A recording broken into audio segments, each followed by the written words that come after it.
I can't imagine inhabiting a society in which the good of the individual is subjugated to the good of the society. Yeah, so I'm not sure I even understand what it means for a society to have an interest separate Ah, from the interests of the individuals that compose it. But maybe you'd like hmm. to explain how that can happen.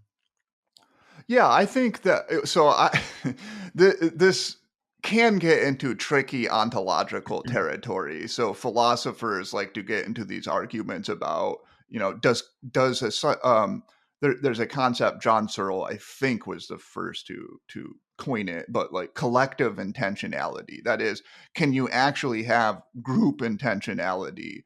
And then people get into debates. Does it make sense to talk about a group as a higher level reality? I think it does, and I wouldn't press this too hard because there's obviously a difference between individual organisms and groups. Nevertheless, I think one can talk about a group's interest, and sometimes a group's interest could contradict the interests of individuals. Uh, Especially like, so you might say, if you're if individuals don't want to have children, that would be bad for the group, right? And it creates this kind of collective action problem because having kids is generally good for the group, but maybe it's burdensome to individuals, and they think, I don't want to have a kid, it would decrease my subjective well-being, that is, decrease my utility. But maybe that's harmful to the group, especially in the long run. Obviously, groups that don't replace their own population tend to die, and that's not good for a group. So I think that's a concrete case in which individual interests can contradict group interests. But if each individual in the group prefers to not have children and therefore for the group to cease existing or to become much smaller, Hmm. where does the group interest come from? Yeah, you mean like what gives the group its interest? Yeah, Yeah.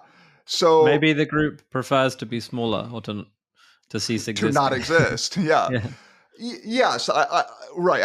I agree. So, like, when we're attributing intentions to groups, it's a tricky business, and perhaps one would say one is guilty of like some kind of rhetorical legerdemain to speak this way.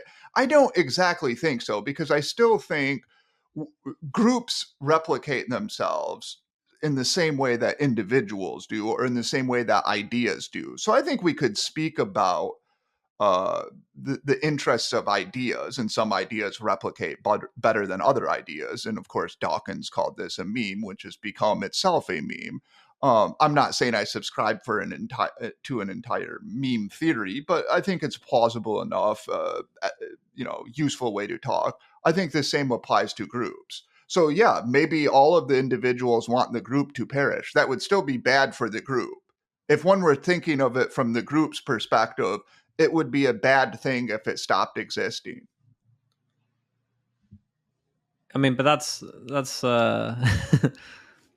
just based on an assumption. It's not based on any kind of evidence concerning the revealed or stated preference of the group. Yeah, so in this way of speaking or thinking, it's anti-utilitarian because it's contending that there are actually interests that are not directly reducible to mental states, right? Yeah, Right, because the which utilitarian would is say, "What are you talking about?" Yeah. I don't know. I don't even think you have to be a utilitarian so much as I guess a materialist, maybe. Well, do you think, Um, for example, that you could speak of the interests of a sports team, and that sometimes the interests of the sports team contradict the interest of individual players on the team? what would be an example? So, we'll take basketball.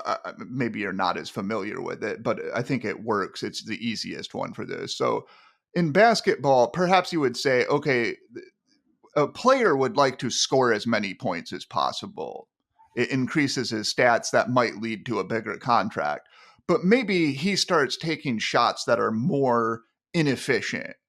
And so the team would like him to stop taking shots because the team's interest is in winning, not in getting a big contract next year. So, in that way, the team's interests are somewhat contradictory to the individual's interests. I see. Wouldn't it make sense to say that the other player's interests were being overridden by his own private interest rather than that there's an additional unit, the team, that has an interest? Right. That is to say, so your contention is like, well, the better way to think about that is there's no such thing as the team, really. There are other players, and their interests are being thwarted I mean, by not just other his, players, but the right, fans, the coaches, the manager, fans. etc. Yeah. Yeah. Yeah. I think, if we wanted to go that route, I think I